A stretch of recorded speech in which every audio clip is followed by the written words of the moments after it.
Breno, deixa eu te falar uma Tá coisa. ao vivo aqui, Ana Paula, voltando ao Tá, vivo. perfeito. Não desliga o microfone da Renatinha. Acho que é isso. Tá. Já me ouviu? Voltou a mesma coisa. Pois é, você viu aquela mensagem vermelhinha que eu te mandei? Aquilo tá falando que se o seu microfone tá ligado, se o seu Wi-Fi, se a internet estiver ligada direto no computador, funciona melhor do que se estiver funcionando o Wi-Fi, entendeu? Fala que talvez pode ser isso. É direto no outro computador. Então vocês não estão me ouvindo. A gente ouve, só que fica dando umas falhas bem fortes, assim. Voltei. Você não quer entrar pelo celular? Todo mundo usa pelo celular também. Não, pelo celular eu não quero. Desculpa. Não. Eu vou ficar segurando, eu não tenho estabilizador, fica muito chata a imagem. Você não consegue encostar ele assim, lugarzinho assim? Tenta entrar. Não tem jeito. Mas é porque pode ser isso, então, do Wi-Fi, não. É porque às vezes o notebook dá no computador também, o desktop. Agora é estranho, por exemplo, eu só dou aula ao vivo por esse laptop, nunca deu problema. Estranho mesmo. Pode ser a plataforma, né?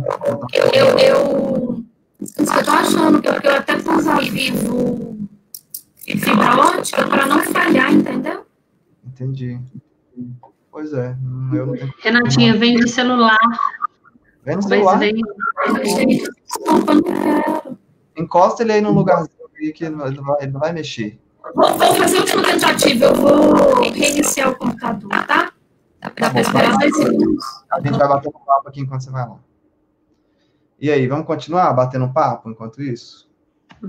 Vamos.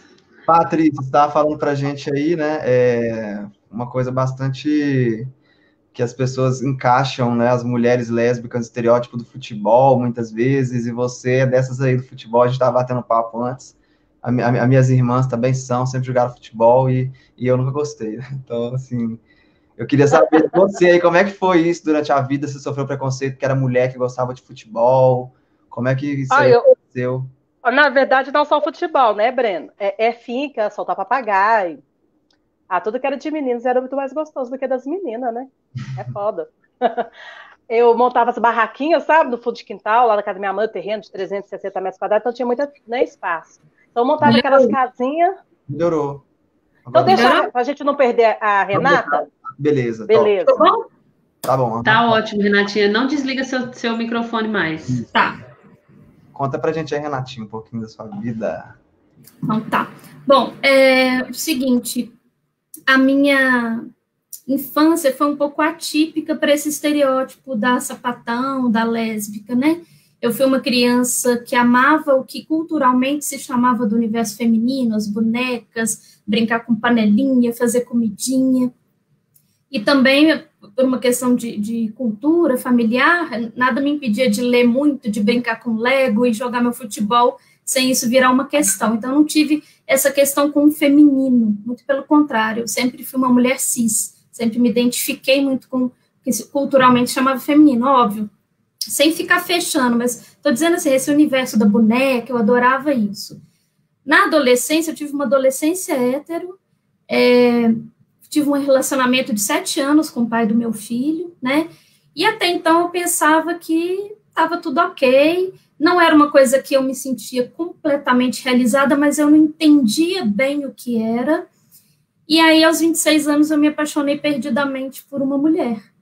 E ao contrário também do que muita gente vivencia, eu não passei pelo processo, talvez porque já estava madura, né, com 26 anos, eu não passei por esse processo de negação da homoafetividade, nunca. Nunca isso foi uma questão para mim. Eu me separei, vivi intensamente essa relação com essa mulher, e apesar de ter sido um ano de muitos ruídos familiares e de muita pancada familiar, talvez tenha sido um dos anos mais felizes da minha vida. As pessoas comentavam isso, como que você está feliz? Porque uma coisa que eu acho importante dizer, principalmente se tiver uma meninada aí nos assistindo, né, acho importante dar esse recado para a meninada, é que não existe nada mais libertador do que a gente ser a gente mesmo, né?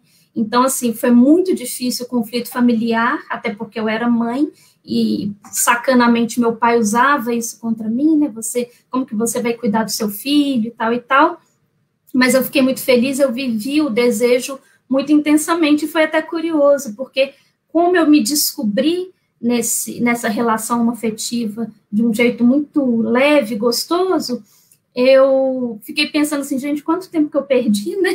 Por que eu não descobri isso antes? E aí, claro, na hora que eu fui me revisitar, falar isso hoje, eu com 47 anos, é muito mais tranquilo. É lógico que eu estou processando coisas que eu já vivi, né? O que aconteceu? Eu fui investigar, poxa, será que na adolescência eu não tinha um desejo mesmo? Não, aí você começa a se investigar, e o que eu percebi? A minha literatura, eu já escrevia muito, era completamente homoafetiva, e eu nunca tinha me dado conta disso, e eu tive um amor platônico pela minha melhor amiga do ensino médio, a Janaína Assis, cantora, compositora, e eu falei, então, depois que passou essa primeira relação, eu falei, então, eu preciso resgatar esse amor platônico, porque se ficou alguma coisa ali atrás, eu preciso resgatar, e tive o privilégio de vivenciar uma relação duradoura com ela, de quase 10 anos, que nós ficamos juntas e tal. Então, para mim, as questões do desejo, de aceitação, foram muito tranquilas. Do conflito familiar, eu acho importante dizer que eu venho de uma família de classe média, com uma infância muito privilegiada, muito farta, e o meu pai tinha um discurso muito aberto. Ele adorava dizer que não era homofóbico, nem se usava muito esse termo na época, né? Mas é porque a gente já tinha muitos amigos que a gente recebia nas festas, e de fato ele recebia muito bem os amigos. A minha casa era uma casa onde os meus amigos gays iam e podiam beijar, se abraçar da mesma maneira que os amigos héteros. Só que não com a filha dele, sabe assim? Ele parecia ser uma pessoa mais aberta, então talvez para mim o choque familiar tenha sido mais difícil, porque não era esperado, não era o discurso que ele vendia. E ele não aceitou, né? Infelizmente, ele morreu sem aceitar essa minha vivência. Eu sofri tudo que é tipo de absurdos, né? Ouvi coisas do tipo, você é sapatão, então você não vai saber criar seu filho e tal. Enfim, acabou resumindo aqui, porque a gente já perdeu um tempinho aí com o microfone, que eles usaram muito, né? Quando eu falo ele, meu pai, meu irmão mais velho, tal, usaram muito o CAE contra a minha orientação. Só que aí, num dos chiliques que meu pai me deu, e nesse eu sou muito grata ao meu outro irmão, o Bibico, que ele me avisou, ele falou, não vem para casa. Meu pai ficou tão enfurecido que ele quebrou a casa inteira, quando soube que eu e Janaína estávamos namorando, né? Já era minha segunda namorada. E meu irmão ficou com medo, ele falou, Renata, nem vem, porque vai vir um enfrentamento físico mesmo, ele esperava isso. E foi ótimo, eu sinto que me protegeu, porque quando eu cheguei no dia seguinte já estava mais sereno, eu pude conversar olho no olho, sou filha de Ansan, ninguém vai definir minha vida, e dessa maneira que eu sou, com essa voz, eu sentei com ele na cozinha, e ele culpando muito a Jana, e dizendo, né, horrores sobre a criação, como que uma sapatão vai criar um filho, e eu falei abertamente com ele, hoje é a Jana, amanhã é a Bia, a Maria, a Joana, eu estou muito feliz. E ele se calou, mas no fundo nunca aceitou. Só que nesse dia do chilique dele, vamos dizer assim, ele não teve o cuidado, e o Caê estava em casa e ouviu. E aí que é a parte mais legal da história, porque aí eu tive que conversar com o Caê. Ele antecipou uma conversa, o Caê na época tinha 8 anos, que eu ainda achava que estava cedo para ter essa conversa com o Caê, eu era muito discreta, né, na relação em casa e tal. E aí eu fui morrendo de medo, não, Caê, você ouviu, como que você está se sentindo e tal. Aí ele virou o Caê ariano, né, categórico, ele virou e falou assim, para mim o vovô é um babaca preconceituoso. E aí foi maravilhoso, porque com essa simplicidade de criança, eles pararam de usar o Caê contra mim. O Caê sempre abraçou as relações. Depois, anos depois, o Caê já adolescente, ele foi a pessoa que mais me incentivou a sair do armário nas escolas onde eu trabalhava. Né? Eu cheguei, inclusive, a ser professora dele. Ele, mãe, sai do armário e tal. E acabei saindo muito por causa do Caê. Então, aquela coisa de falar, você vai ser incapaz de cuidar do seu filho e tal, não funcionou. A gente tem uma relação muito próxima até hoje, de muito respeito, e aí acabou meio que virando a chavinha. Em que sentido? Eu comecei a incomodar, essa relação tão amorosa, e o Caê ter se tornado um cara tão bacana, também começou a incomodar a parte da família, sabe? E aí os ataques passaram a ser a ele. Eu ouvi coisas do tipo, você tá criando um viadinho, por que você deixa o Caê ouvir essas músicas e tal? Mas a gente soube lidar bem com isso, e a verdade, uma coisa também que eu acho legal de dizer, é que quando a gente se afirma e está feliz com isso, a gente educa a família. Hoje eu tenho uma relação completamente mais afetuosa com a minha mãe, com as minhas irmãs, né? Vale ressaltar que a Dani foi a única irmã que me apoiou nessa minha passagem, foi a primeira pessoa para quem eu contei também. A Dani é minha irmã mais nova, né? Mas a minha irmã mais velha falou coisas horríveis, falou até que ia sequestrar o Caio e tal, e hoje ela é minha super amiga, né? Então, e super tem um discurso contra a homofobia e tal. Então, acho que também o fato da gente sair do armário educa a família, né? Porque você faz a família repensar os seus valores também, porque minha mãe fala muito isso para mim. Você estava tão feliz que era até difícil brigar com você, né? Então, acho que é um pouco isso. Oh, massa demais seu relato, Renatinha. Cada um com sua história, né? Você vê que a Patrícia já foi mais, né, desde nova, e aí você vê que tem essa diferença, né? Porque isso eu vi isso acontecer na minha casa também, porque Rafaela, minha irmã mais nova, ela vai estar amanhã aqui com a gente no fórum também.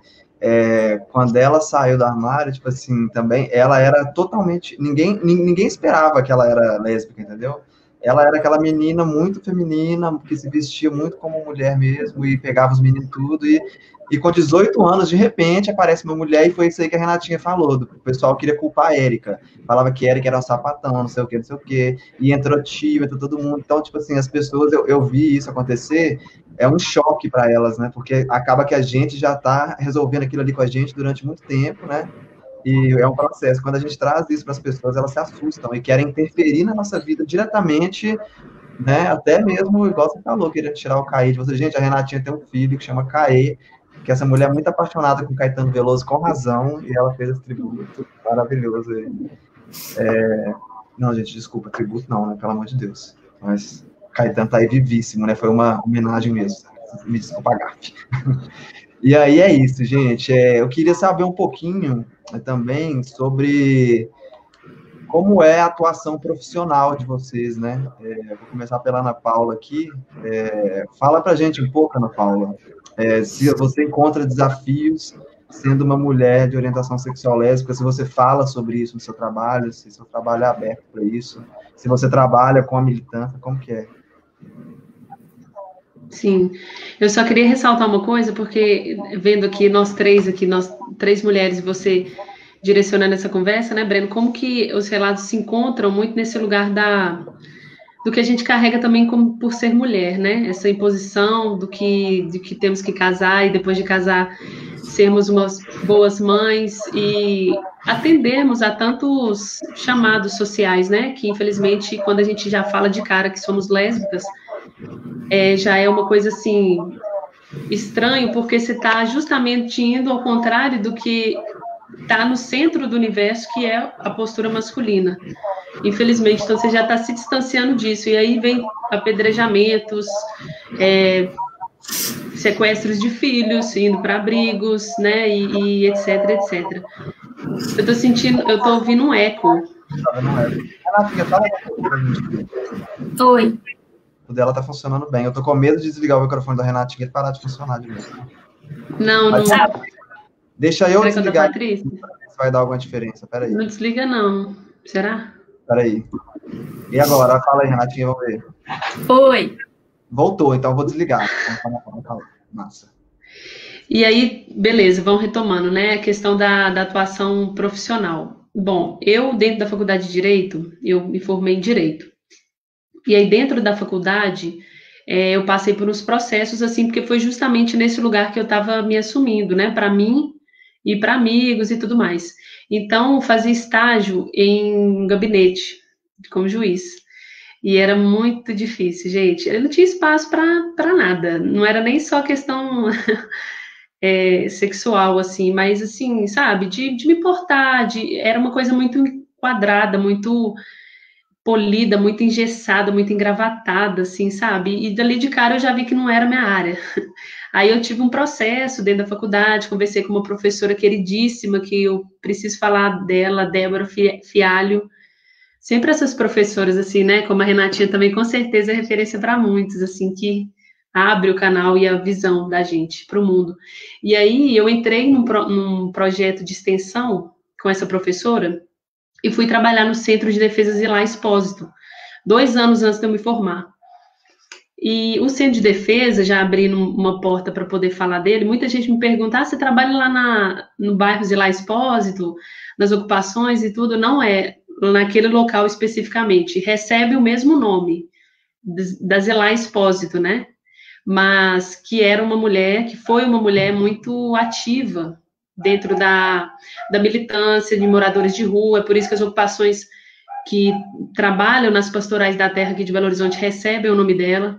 Mas o meu trabalho, que é o Centro de Defesa, ele foi criado em 1992 por uma senhora de 70 anos, que se formou aos 70 anos em Direito, a doutora Anete, essa aqui, ó, tem um livrinho dela, ela é daqui de Belo Horizonte, e teve uma super atuação aqui em Belo Horizonte, no Juizado de Pequenas Causas, então ela criou uma ONG do lado da Igreja do Carmo, junto com uma turma da ação pastoral, e fazia atendimentos jurídicos, gratuitos, especificamente em direito das famílias, assim. Então, ela atendia crianças, adolescentes, guarda, tutela, pensão alimentícia, pessoas que que não conseguiam ser acolhidas pela Defensoria Pública.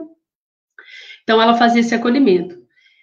E aí, isso foi crescendo, isso foi tomando corpo dentro da cidade, assim. E em 2015, o Centro de Defesa foi reconhecido pelo Prêmio Novare por Justiça Acolhedora, dentro de Belo Horizonte, e tornou-se um parceiro da Prefeitura de Belo Horizonte, junto com a assistência social.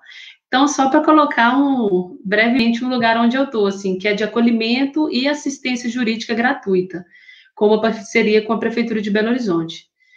E, bom, ali dentro, eu de cara já consegui experienciar uma vivência diretamente com os direitos humanos, que é o local que eu consigo dialogar mais, né? Um princípio da liberdade, da igualdade, dignidade da pessoa humana, ver isso ao vivo, sabe? Assim, receber as pessoas, poder conversar com elas, entender o universo delas, de onde elas vêm, quais são os conflitos. Então, fez muito mais sentido para mim esse direito. E eu continuei lá, depois que eu me formei, eu continuei e estou quase fazendo 1 ano lá no Centro de Defesa. E, bom, por tratar-se de um lugar que tem uma ampla visão de direitos humanos, eu me sinto muito acolhida no espaço.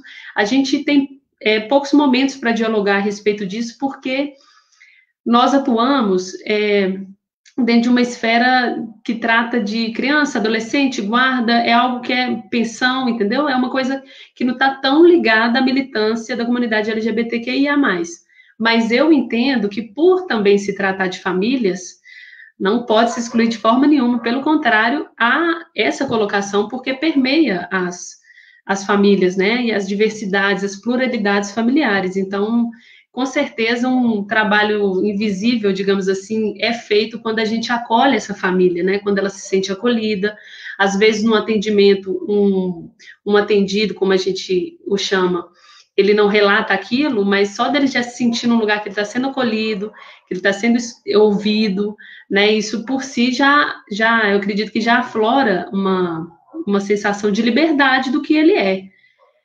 Então, é dentro desse lugar que eu atuo, assim, né, e estou ali colocando a cara no sol para poder discutir também as questões de gênero, discutir as questões de identidade, de orientação, porque a gente chega, não é à toa, né? Não é por acaso que a gente chega onde a gente está, assim. Tem as dificuldades, mas também tem os caminhos abertos para a gente poder colocar na nossa voz. Então, é mais ou menos nesse lugar aí que eu atuo profissionalmente. E, inclusive, antes a gente estava até conversando, né, Breno? Porque esse nome, Zilá Expósito, da Zilá, faz uma referência grande com o local onde o Breno também deseja e vai atuar no seu campo político, né, Breno? Porque a Zilá Expósito, ela foi a irmã do Betinho, que teve atuação contra a fome no Brasil nos anos 90. A Zilá teve uma atuação muito forte com moradores de rua, aqui em Minas Gerais, com a ação católica que ela fundou. E, assim, é uma família que dispensa comentários, né? E o Enfio, que era irmão deles também, que foi o maior cartunista da época da ditadura militar. Então, uma família que passou por Ribeirão das Neves e que marcou militância ali naquele território também. Então, assim, eu falo que está tudo Engraçado. enlaçado. Eu trabalho num lugar que tem um nome, que a mulher já atuou lá em onde o Breno está fazendo sua candidatura. Muito O doideira, né? negócio é macumbístico mesmo. Mas é isso mesmo. Até que você me trouxe um fato novo hoje que eu nem sabia, né? Que a mãe deles, né? A mãe do Zilá Expósito, como é que é o nome dela? Maria da Conceição. Maria da Maria da Conceição, Conceição. era prima do José Maria de Alquimim, foi a razão pela qual a família se deslocou de Bocaiúva para morar em Neves, né? E assim, eu acho que passa muito pela minha história de vida também, porque o Herbert de Souza e o Enfio morreram de AIDS, né? E eu sou portador do vírus HIV. Então, assim, eu sinto muito latente. O Betinho criou o Fome Zero, né, gente? Então, hoje, se existem políticas sociais que se preocupam em acabar com a fome, né? Tudo isso, antes do Betinho, era muito diferente, né? Nunca tinha existido. A Renata, acho que está com mais tempo aqui, acho que lembra disso melhor. Eu não tenho muita propriedade para falar, mas eu já li um pouco, conheço um pouco. E é isso, né, velho? É a história de uma família muito bonita e, tipo assim, todos se dedicaram muito a ajudar o próximo, ao lado humano da vida, né? E até que. Comenta pra gente, Ana Paula, que estava falando sobre a mãe dele, sobre a Maria da Conceição, o processo de politização dela intelectual ao longo da vida. É muito interessante, porque a Maria da... Não perder o fio aqui da fórum, mas eu achei interessante o assunto, só para considerar um pouco.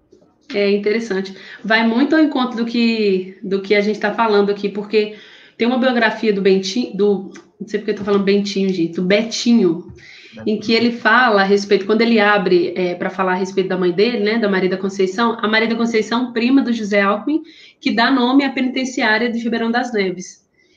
E aí que antigamente era a penitenciária agrícola, né, que eles chamavam. E aí ele fala a respeito da mãe, porque a mãe, à medida que ela foi envelhecendo, ele fala que a maioria das pessoas elas vão se endireitando, ou seja, elas vão acumulando, como é que eu posso dizer, pensamentos de direita, assim, né? Elas vão se portando para a direita. E ela fez ao contrário. À medida que ela foi se envelhecendo, ela foi direcionando para a esquerda, né? Ele fala que a mãe dele começou lendo cartilhas de pastoral e terminou quase uma militante do PT aos 86 anos. Então, justamente por ver essa atuação pulsante dos filhos, né? Todos três, imagina, cada um na sua frente ali, é referência para o mundo inteiro. Então, ele fala assim de uma forma muito gostosa da mãe dele, que a mãe dele foi se esquerdizando à medida que o tempo passou. E quase se filiou ao PT com aos 86 anos de idade. Uma fofa. Família muito vanguardista, né? Com certeza essa família está de olho no você lá em Ribeirão das Neves, na sua atuação lá, pode ter certeza. Axé. Axé. Paty, fala um pouco pra gente da sua atuação profissional. Então, eu já passei por diversas funções na vida, né? Eu fui monitora infantil, meu primeiro emprego, né? Foi onde que eu me identifiquei com a área da educação. Depois eu fui fazer o curso de educação física para disciplinar aulas, né? Educação física, isso tudo na Serra, em Belo Horizonte, sabe? Eu tenho uma raiz lá, porque minha família é de lá, né? Meus primos são de lá, eu nasci lá. E aí lá, quando eu faço 17 anos e me ingresso no cenário, né, de trabalho, eu vou para a Serra. E aí foi lá que eu comecei até a me identificar como uma mulher gay mesmo, porque aí tinha uma filha de uma amiga, né, que aí a gente começou a ir para as boates e tal, aquela coisa toda. Mas aí eu não... Da militância, todos os espaços que eu trabalhei, infelizmente, aí é uma tristeza, eu não tive essa oportunidade de militar mesmo pelas causas, porque eu sou muito técnica, né? Depois que eu venho da Serra e volto para Ribeirão das Neves, eu já volto trabalhando como assessora parlamentar, e depois eu fui para dentro da prefeitura, como técnica mesmo, trabalhando com projetos, entendimento de resoluções, contrato, e assim foi por uns 16 anos, assim, né? Hoje eu estou numa atividade mais social. Hoje eu estou como agente mobilizadora dos projetos sociais que acontecem aqui dentro da Alterosa, e hoje eu coloco-me mais próximo à comunidade, né? Então eu faço um trabalho social, mas assim, na integridade da pessoa, que ela precisa. E aí a gente tem pautas interessantes, a gente já fizemos aqui uma mediação de conflitos, né? A gente trabalha o fortalecimento da juventude na questão de emprego, e acolho todas as demandas que a comunidade chega até a gente. Foi o que eu te falei, Breno. Alterosa é um território que precisa ser muito acolhido, porque aqui a gente tem uma garela legal, sabe? De meninos que já se identificam como mulher sapatão, como mulher lésbica, como meninos trans, e sem nenhum acolhimento, sem nenhuma direção. Eu considero que eu ainda sou muito falha, né, nessa luta, né, nesse empoderamento da galera aqui. E em relação aos espaços onde eu passei, né, trabalhando, em questão da minha definição, eu sempre coloquei para todos onde que eu trabalhei quem eu sou e o relacionamento que eu tenho, até mesmo porque se a minha parceira estivesse passando mal ou se passasse mal, eu largaria tudo e viria, né, socorrer. Então, eu sempre fui transparente e claro com todos que eu trabalhei. E igual eu te falei, eu acho que eu sou uma pessoa privilegiada. Eu nunca sofri nenhuma barreira, nenhum preconceito por causa disso. Ou nunca percebi bom isso. Demais. A Renatinha é professora de literatura, né? E um desafio ela dar aula em escolas particulares, né, Renata? E a gente teve esse contexto político, conta pra gente os principais desafios que você encontrou durante esse período, né? Porque o Brasil vive uma evolução de um momento político de 2016 para cá, do golpe, né? Como que foi esse processo seu? Porque quando você já é politizado durante a vida inteira, que é seu caso, sempre teve interesse, né, sempre se esperou, e você chega no momento político que as pessoas estão simplesmente falando que dá na trilha, e como que você lida com isso na sala de aula, né? Como que é essa forma, o que você sofre, conta pra gente, na medida que você puder também, o que você puder contar, os ataques que você já sofreu em escolas particulares. Ô, Breno, só me permite concluir antes da Renatinha? Me permite, Renatinha? Eu já observei olhares, já sofri por questão de ser mulher, e não por ser uma mulher gay, viu? Os setores, principalmente o setor público, ele é muito machista, né? Não valoriza a gente, por mais que a gente tenha uma profissão. Eu sou formada, né? Eu me especializei em gestão pública, mas sou graduada em ciências contábeis. Fiz administração pública, mas eu não a concluí. Mesmo assim, a gente não era valorizada em relação aos homens, né? Então, a questão de, por ser mulher, a gente sofre preconceito em todas as áreas que a gente tem passado. Mas, igual eu te falei, graças a Deus, pela minha orientação, até hoje, que eu tenho observado, ainda não sofri. Espero não sofrer. A gente passou esse assunto aqui mesmo, ontem, todos os dias, que são lutas muito irmãs, né? Que caminham juntas, né? A luta antimachista, a luta anti-LGBTfobia, a luta antirracista, né? Então a gente sente que é a mesma coisa, né? Então o que você faz aí o que você fala aí faz muito sentido mesmo. Você quer falar mais alguma coisa ou podemos passar para Renata? Pode passar? Beleza. Para soltar o microfone. Vai lá, Renatinha. Bom, tá tranquila aí de ouvir? Tá ótimo. Eu sempre atuei como professora, né, há 20 anos já que eu dou aula, e paralelo com autoria, né? Então, tanto no mercado editorial quanto no mercado educacional, eu acho importante ressaltar que a misoginia é um projeto de poder. A gente, às vezes, fica pensando só na esfera do preconceito. É muito mais amplo que isso, né? A misoginia, ela é um projeto de poder, e aí você fala bem, o golpe é um reflexo disso, né?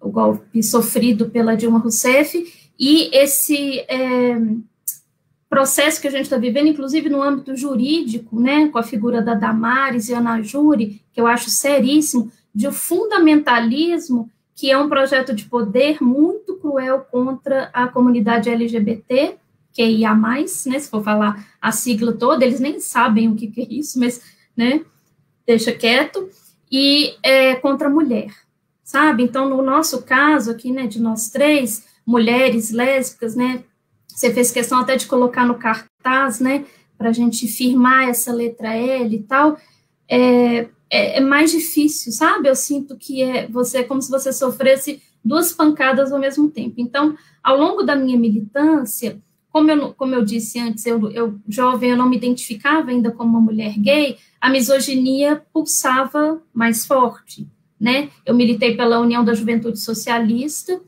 e acabei não me filiando ao PCdoB, porque na época o PCdoB não tinha uma política interessante de inclusão LGBT para as mulheres. Eu achava, com a exceção da figura da Jo Moraes, a quem eu devo tudo da minha militância eu devo a Jo Moraes, eu aprendi tudo com essa mulher, mas ela acabava sendo uma exceção. Para vocês terem ideia, o JS de Belo Horizonte tinham 2 mulheres na militância, eu e a Dani. Né? Então, essa falta de representatividade sempre foi muito forte, assim, na minha juventude. E eu reparava os problemas ligados, porque os meus grandes amigos eram gays, assumidíssimos e tal, e não tinham espaço dentro da esquerda. Isso é uma coisa legal da gente pensar também, que a esquerda se aprimorou, né? E uma figura central nisso, sem sombra de dúvida, é o João Willis, né?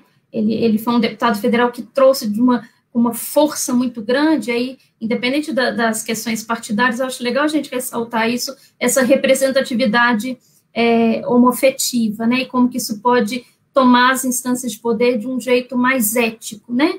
Porque a figura assumidamente anterior a ele, que era o Clodoveu, era um cara contra a própria pauta LGBT, né? Enfim, para tentar resumir, tanto na escola quanto nas editoras, a gente passa por um processo de muita dificuldade de debater isso, sabe, Breno? Seja na esfera pública, seja na esfera privada. Na esfera pública, eu tive o privilégio, por ter um salário razoável na esfera privada, de trabalhar como voluntária, né? Em algumas comunidades, e aí o que eu comecei a perceber na própria prática? Às vezes a gente chega com um discurso demais, e é muito mais importante do que ter o discurso, ter a escuta, porque a gente chega achando que sabe nada, né?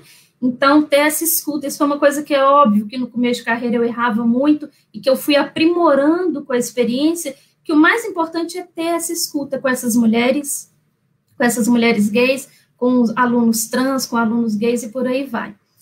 E na esfera privada, para tentar resumir, eu tenho uma luta louca, assim, de anos, e não é fácil, sabe? No âmbito pessoal, por exemplo, em escolas que tinham plano de saúde, eu nunca tive direito de ter plano de saúde para minha companheira. Eu nunca pude levar a minha companheira nas festas da escola. Então, é como se a minha família valesse menos. A gente é sempre silenciado e invisibilizado.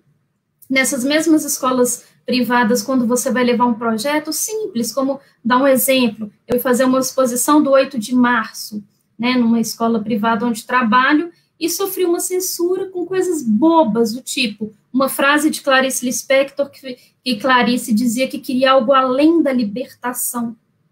A coordenação achou que aquilo era um exagero, censurou Clarice Lispector, censurou um cartaz de Rosa Luxemburgo, porque Rosa Luxemburgo é marxista, e censurou um cartaz muito leve, que é óbvio que a gente também tem que ter esse jogo de cintura, muito leve, que eu coloquei de uma família homoafetiva de mulheres com filhas. E aí, nessa censura foi muito pungente, porque tinha uma aluna gay que começou a chorar. E a coordenação ficou muito constrangida, porque olha como que a censura está dizendo para essa aluna, sua família vale menos, né? A sua família não pode estar no mural, né?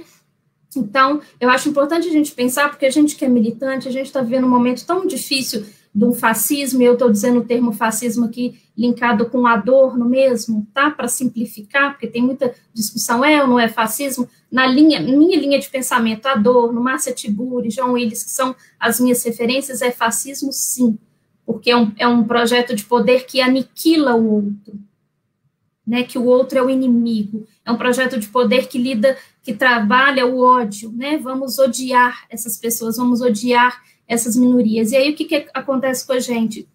A gente tende a ficar muito sem esperança.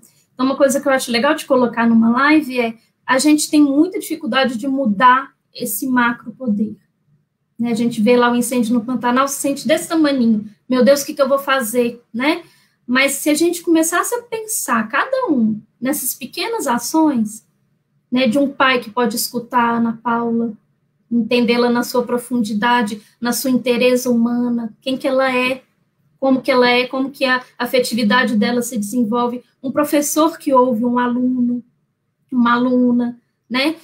E também levar essa pauta, falando um pouco como escritora, para os livros didáticos. Um dado importante que pouca gente tem divulgado é que a Base Nacional do Currículo proibiu a palavra gênero nos livros didáticos.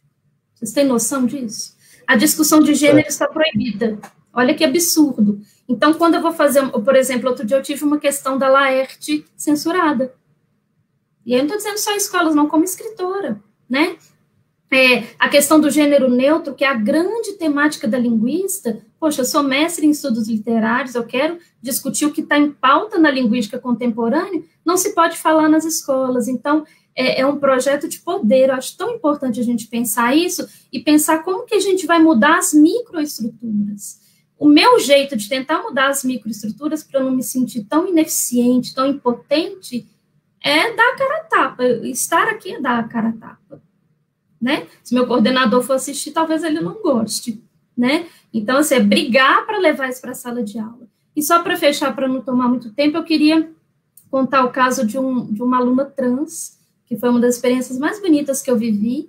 Um processo era Mariana, hoje é Caetano, e que eu comprei a briga da Mariana, uma aluna de 3º ano. No primeiro momento, comprei muito sozinha, só depois os professores da equipe compraram juntos, e, obviamente, eu tive toda essa coisa da escuta. Escuta, gente, de acabar a aula, bater o sinal, pôr no colo. Mariana vivia no meu colo, igual filha, assim, sabe? E aí, no processo de transição, que inclusive se deu muito graças a pai João na Caimã, né? Mariana foi a Caimã e foi se aconselhar com o pai João e tudo, e decide pela transição, ela escolhe o nome Caetano para homenagear o Caê, meu filho, né? Que eu acho uma experiência muito bonita. E aí, é legal você pensar como que essa atitude muda. Depois desse acolhimento meu, eu apanhei muito, gente, vocês não têm noção. Na escola, a Renatinha é maluca, aí você começa os apelidos e tal. Mas depois disso você vai vendo um professor, por exemplo, de química, que me tocou profundamente. Ela escrevia na prova Mariana, ainda não tinha direito ao nome social, né? E o professor de química foi lá e escreveu Caetano. Sabe esses pequenos gestos? Isso é revelador no cotidiano ali da escola. Não à toa, quando um professor faz isso, esses alunos gays, eles se aproximam. Muitos alunos meus sequer sabem que eu sou gay, por essa questão da cultura do feminino, né? Me veem como uma mulher muito feminina, a voz doce, mãe do Caê. O Caê ficou famoso na escola depois dessa história toda, então muita gente nem me identifica como uma mulher lésbica, mas ainda assim me identifica como uma professora que vai escutá-lo. Então, eu acho muito importante trazer essa mensagem, sabe? É fácil? Não. Mas se a gente abrir mão da nossa luta para o opressor, acabou, né? E aí, só para encerrar, quando eu estou muito triste, eu penso no Frei Beto. O Frei Beto, que tem uma militância no PT de anos, muito ligado, inclusive, ao Betinho, ao Enfio, né? Era um grande amigo do Marighella. O Frei Beto é uma figura incrível. E ele fala muito isso, a gente não tem tempo para desesperança, não dá tempo. Então, toda vez que eu estou me sentindo para baixo, eu pego muito nessa máxima do Frei Beto para pensar como que eu vou mudar. Eu sou o Breno, como que eu vou mudar esse microcosmos aqui de Ribeirão das Neves, sabe? E se cada um pensasse assim, acho que seria muito mais fácil, porque a resistência não é só a macroestrutura, a resistência está no dia a dia. Isso. Maravilhosa a fala, Renatinha, gratidão. Eu vou até fazer dar uma dica aqui para a galera. Tem uma artivista chamada Rita Von Hunt. É o Rafael, na verdade, ele se transveste da Rita, né? É uma senhora dos anos 50, assim, e ele fala sobre política, né? Então, esses dias ele fez um vídeo sobre imaginação e esperança política. E ele fala justamente sobre o que a palavra esperança significa, que esperança não é esperar algo, não é estar na espera, é esperançar, é trabalhar para que seja possível essa mudança que a gente está esperando acontecer, né? Então, como que coisas pequenas representam tanta luz, assim, para a gente nesses tempos sombrios que a gente está vivendo, né? De acreditar mesmo que essas pandemias, esses momentos que a gente vive principalmente, São momentos que as pessoas são muito propensas, né, abertas a novos projetos, a projetos radicais mesmo de mudança, né, porque é tanto mais do mesmo que já foi enganado e enfiado goela abaixo da gente, que é difícil acreditar em novos projetos que têm o mesmo formato, que utilizam a mesma plataforma da administração pública para acontecer, sabe? Então, eu acho que é um momento muito propício mesmo para essa palavra esperança, né? E a gente está aqui fazendo isso, né? Nós estamos aqui esperançando, fazendo nossa parte, e mais uma vez agradeço muito a vocês, tá um ótimo papo, mas agora eu quero falar de uma coisa aqui, aproveitar, né, um pouquinho da Ana Paula, que ela é advogada, e a gente combinou dela atualizar a gente algumas questões, né, tipo assim, os aspectos jurídicos de ser LGBT. Ontem a gente estava falando que até na década de 90, por exemplo, ser, né, homossexual ainda estava inserido numa lista de doenças mentais, né, pela OMS. Então, são 30 anos só, né? Parece que tem muito tempo, porque passa rápido mesmo, já passaram 2, 3 gerações, a galera acha que não, mas muito, muito rápido, e, assim, como que é assustador isso, né? Então, em relação ao avanço desses direitos, Ana Paula, como está o contexto atual, né, da comunidade LGBT em relação às decisões do STF, né? A gente falou ontem da equiparação do crime de homofobia ao crime de racismo, mas a gente falou também que isso não é suficiente, que a sigla é extensa, né? Quais são as conquistas que a gente teve recentemente em relação ao casamento, né? Também ao uso de banheiro por transexuais, o próprio nome social, né? Que antigamente precisava de uma demanda judicial, hoje é mais simples. A maternidade lésbica, que é outra questão. Faz um apanhado geral para a gente aí, para a gente poder ver como é que o sistema jurídico brasileiro tem buscado amparar dentro, né, dentro das possibilidades deles, porque tem isso também, né? Eles estão abraçando, mas dentro das possibilidades deles. Como que isso está se dando na sua perspectiva como advogada Sim. e início de uma carreira militante linda aí na advocacia LGBT? Sim, axé. Então, a caminhada é longa mesmo, assim, né? Dentro desse estudo que eu venho fazendo a respeito dos avanços, né, das conquistas, porque quando a gente olha para trás e vê o quanto que se caminhou, né? Porque não são só 50 anos que está ali a marcha, né? Dentro do Stonewall ali nos Estados Unidos, vem muita história por detrás disso, vem muita gente que vem lutando, a comunidade de uma forma geral no mundo todo. Então, esse é o primeiro aspecto, assim. Para pegar, eu acho que o que mais gera polêmica e está aí, porque os avanços estão acontecendo, as conquistas estão dentro desse macro e desse micro que a Renata falou. E o que mais me chama a atenção, assim, é a questão da criminalização da homofobia. O que é? Se é criminalizado, não é? Temos uma lei, não temos? Na verdade, a gente ainda sofre por uma omissão do legislativo, né? A gente precisa de representantes nas câmaras, como você, Breno, como uma gabinetona aqui em Belo Horizonte, sabe? Lá em Brasília também, dentro das câmaras. Oi?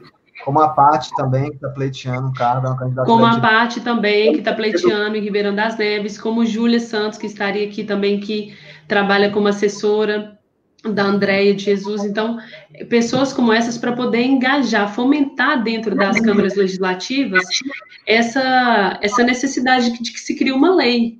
Porque a criação de uma lei, ela diz muito mais do que um número, né, que a gente vai ter a lei tal. Ela diz a respeito de protocolos, de relatórios, de notificações, e não são só notificações que estarão aqui dentro das delegacias de Belo Horizonte, é que vai estar na delegacia lá de Curvelo, lá de Ribeirão das Neves, no interior. Então, um protocolo a ser seguido para poder identificar aquele crime de homofobia, que muitas vezes é velado, feito na calada da noite, em que se mata uma transexual ali numa esquina, sabe, ou dentro de um motel, e vislumbrar isso como um crime e poder colocar nome aos bois, poder passar mesmo por um protocolo nas delegacias, os policiais. Então, assim, é algo que eu acho que é a briga mais, posso dizer que é a briga mais séria que a gente tem enquanto comunidade LGBTQIA+, para poder batalhar isso. Mas quando isso foi levado numa ação direta de inconstitucionalidade por omissão, veja bem, isso chegou ao STF por uma ação de omissão do legislativo, quer dizer, as comunidades chegaram aos ministros e falaram, olha, o legislativo se omite de falar a respeito dessa criminalização, enquanto que nós estamos morrendo, nós somos o país que mais mata e deixa matar os homossexuais do mundo inteiro. Então, como é que vai fazer isso, né? E aí, numa discussão ferrenha dentro do STF, porque também muitos... É uma questão judicial e política também, né? Não dá para se desvincular uma situação à outra, né? E aí eles entenderam que deveriam equiparar, fizeram o entendimento da equiparação do crime de homofobia, então entenderam que há sim os crimes de homofobia, quer dizer, piadas, xingamentos virtuais, até os crimes de agressão e até mesmo de homicídios, eles seriam sim criminalizados dentro da esfera da lei de racismo no Brasil, que existe desde 1989.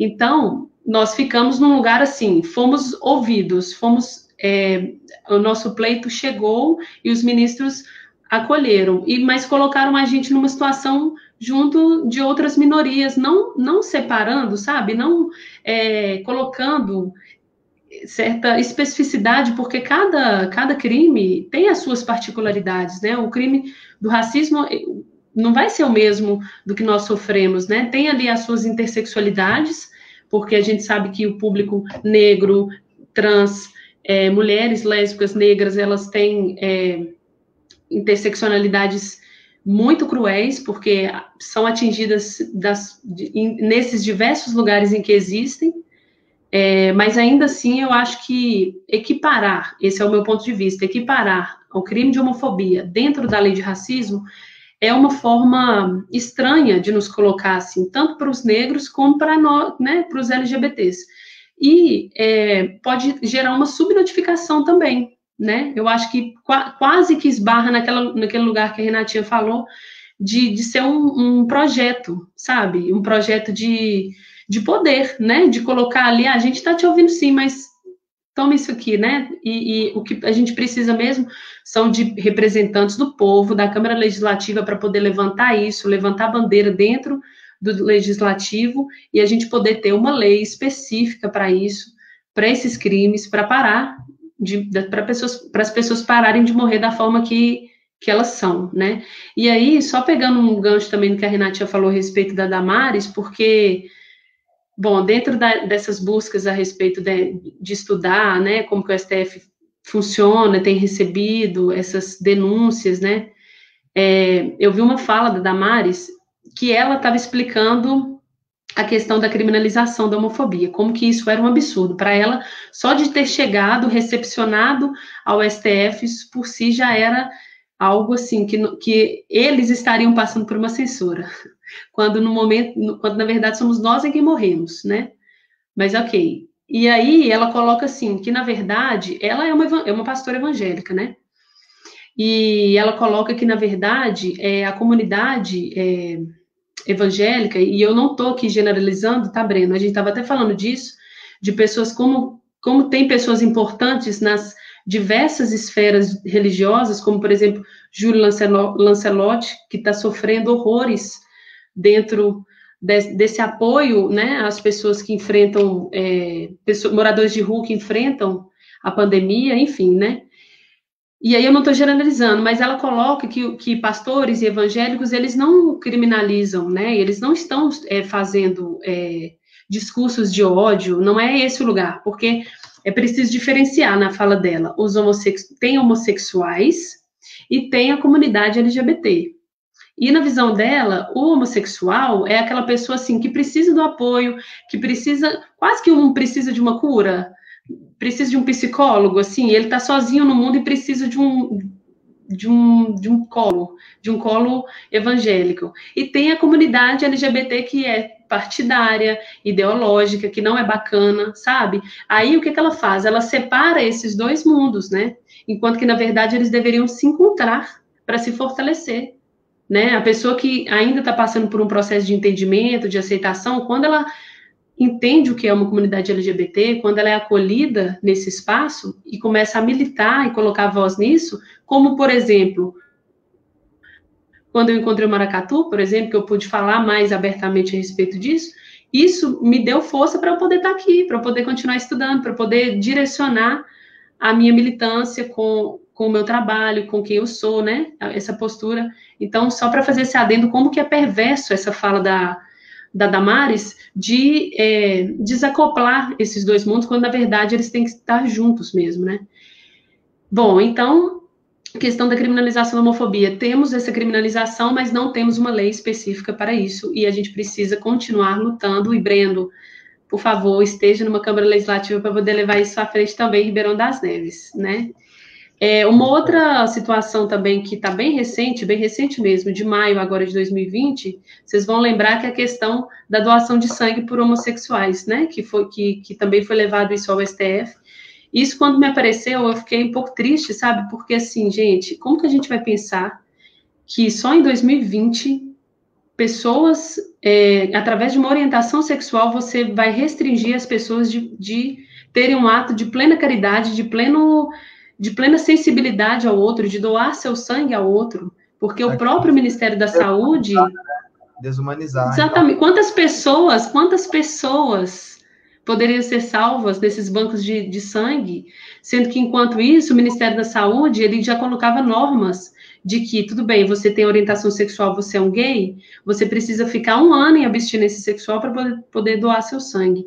Então, assim, onde que reside esse princípio da igualdade, sabe? E a própria dignidade humana, enquanto que os héteros não precisam passar por isso. Então, é uma coisa, assim, muito... E aí, em maio de 2020, isso foi levado ao STF, o STF entendeu, ele entendeu como inconstitucional essas normas, eu repito, normas do Ministério da Saúde, quer dizer, algo que estava ali pré-estabelecido num órgão público, ele entende inconstitucional e suspende essas normas de modo que os homossexuais eles possam doar, né, ter essa liberdade à escolha da doação, sem passar por esse critério de distanciamento de 1 ano em abstinência sexual, para poder, olha como que isso, né? E isso reforça o que que foi citado essa semana aqui, Breno, a respeito da fala da Ana Paula Valadão, né? A respeito da questão que ela coloca relacionando homossexuais, comunidade gay, com a disseminação da AIDS, com pecado, quer dizer, essa norma do Ministério da Saúde quase que vai ali pertinho do que ela falou, porque... Bem próximo. Né, a gente tem certo medo de receber seu sangue aqui, então fica 1 ano aí em abstinência para a gente poder confiar que você pode doar. Então, complicado também, né? Uma outra colocação, eu já falei, né, a respeito da criminalização da homofobia que se deu em junho de 2019, pelo STF. Você falou dos nomes, né, do nome e do gênero, aí olhando a questão dos transexuais, especificamente. Essa situação, ela caminha, né, ela tem vários melindres aí. Ela chegou ao STF, ela começou a ser acolhida como um decreto em 2016, a questão do nome social, quer dizer, você poder ser chamado da forma que você aceita ser chamado, em espaços públicos, por exemplo, no SUS, no cadastramento do Enem, nas administrações públicas federais em geral. Quem assinou esse decreto à época, em 2016, vocês vão lembrar, era a Dilma Rousseff. Quem tem saudade desse governo, eu tenho. Eu também tenho. E aí ela assinou esse decreto em 2016, e isso caminhou um pouquinho mais e acabou chegando ao STF também em 2018, quando o STF decidiu que tanto não mais o nome social, mas o nome de registro civil e o gênero, que você tem ali na sua carteira, né, na sua certidão de nascimento feminino e masculino, isso também poderia ser alterado diretamente nos cartórios, sem precisar passar por aquela demanda judicial, de você precisar de um advogado para poder ajuizar isso, de você precisar comprovar um tratamento de redesignação sexual, né? Você não precisa passar por mostrar que você está passando por um tratamento de redesignação. Vai direto ao cartório, explica a situação, coloca a situação, tem uma lista de documentos em que você precisa apresentar.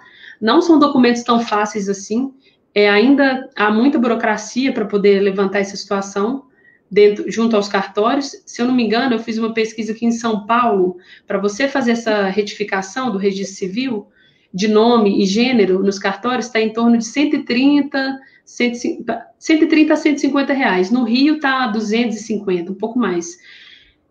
Eu preciso reforçar quem são essas pessoas, né? Que a gente sabe que são pessoas que estão à margem da sociedade, que nem sempre, a maioria delas, não tem um trabalho formal, não tem vínculo empregatício, dinheiro mesmo para poder bancar essas alterações do cartório.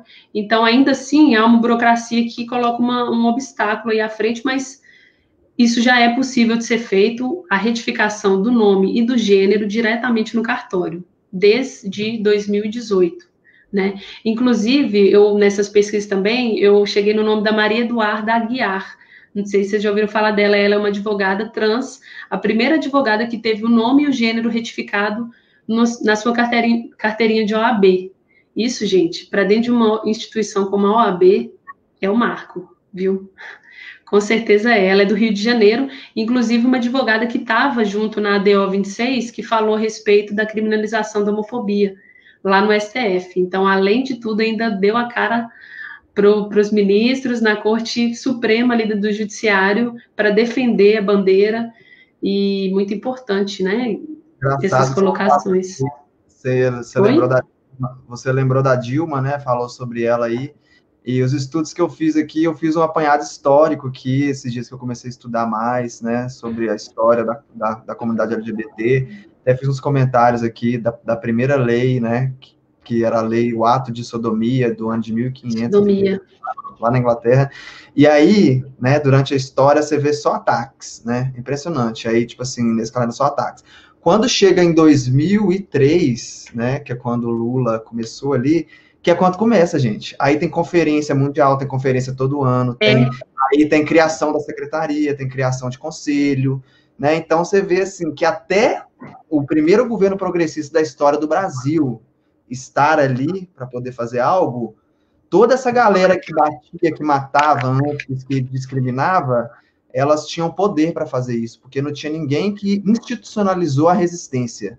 Hoje a resistência existe de alguma forma dentro das pastas, né, dentro das sessões políticas e tal, só ainda de maneira muito precária, claro, né? Mas você vê que, assim, se a gente desistir que está na resistência, por isso que eu falo, essa luta está só passando pela gente, né?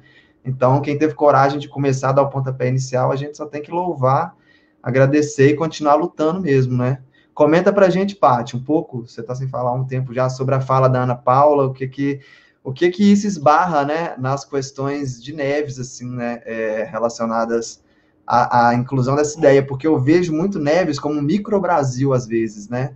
Neves tem uma desigualdade social parecida com a desigualdade social do Brasil. Em outras cidades você não vê de forma tão latente, né? Mas aqui é muito discrepante isso, né? Dependendo dos indicadores, é até superior ao Brasil, viu?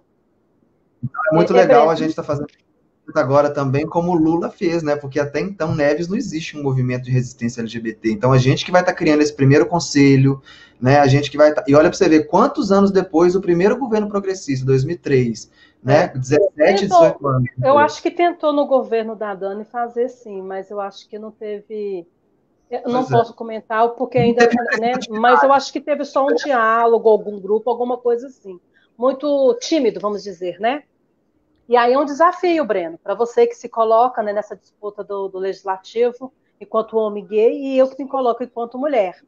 Nós temos, eu tenho relatos que chegam até a mim, que é a questão que a Ana Paula falou aí, do direito social nas escolas. E o direito da criança também já começar a manifestar a sua identidade. Nos Sim. corredores, elas sofrem perseguição, elas sofrem discriminação, não pelos colegas, tá? Às vezes pelo pedagogo, às vezes pelos vice-diretores, algum membro administrativo da escola.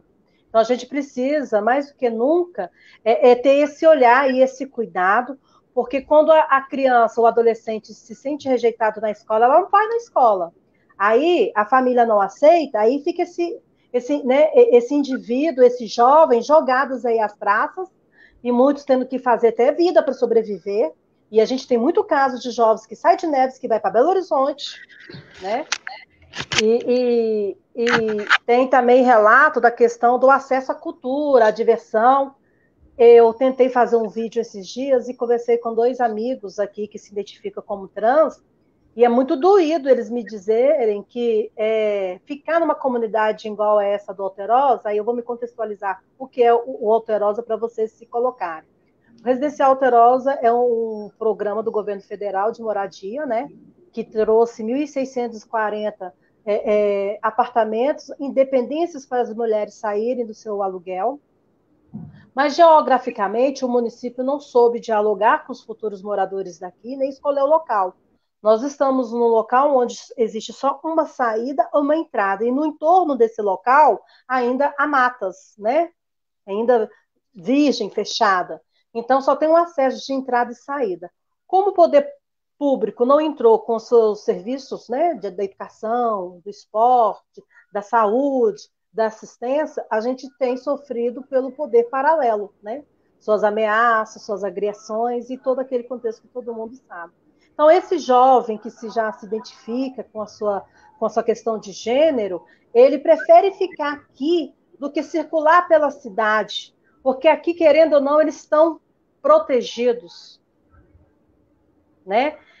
Mesmo que à noite sofra algum tipo de violência, mas eles têm a liberdade de circular, de curtir um funk, de entrar no supermercado, trabalhar nos supermercados locais, vestir de forma que eles se identificam, mas circular pela cidade, muitos deles têm medo pela violência que sofrem, e muitas das vezes é a violência pela PM mesmo, pela abordagem da PM.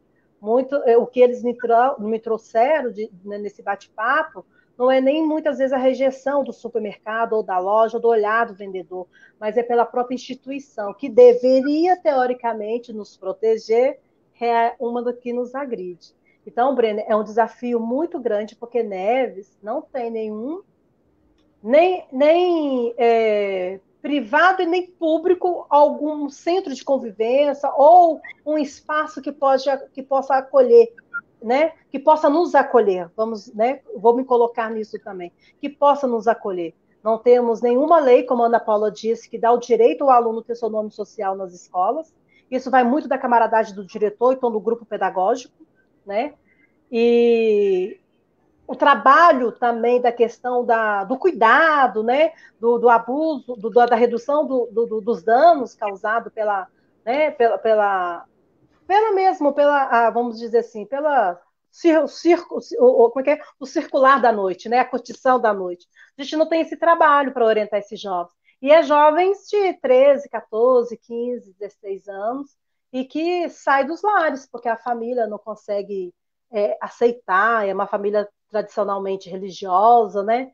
E que prefere expulsar seu filho do que acolher, prefere exercer o ódio do que exercer o amor. Então é um desafio muito grande, viu, Brenda, aqui em Ribeirão das Neves. É isso aí. Legal, mas a gente está aqui para mudar essa história, né? Por isso que a gente está aqui. Eu quero até colocar um comentário aqui, vou sair um pouquinho do roteiro, porque geralmente eu não faço, não. No final, eu estou fazendo uma lida nos comentários, senão atrasa muito o andamento da live, né? Mas teve um interessante, aí eu vou colocar ele aqui para a gente debater junto, né? Pessoal, vocês não sentem a necessidade de agir de forma real na cidade de Neves? Não acham que é preciso ação e aplicar junto à sociedade? Sou coordenador nacional e estadual de entidades e sinto que as questões ficam na subjetividade e nada para ajudar realmente. Eu vou fazer o meu comentário primeiramente. O Gabriel até fez um comentário pertinente aqui embaixo que responde um pouco, né?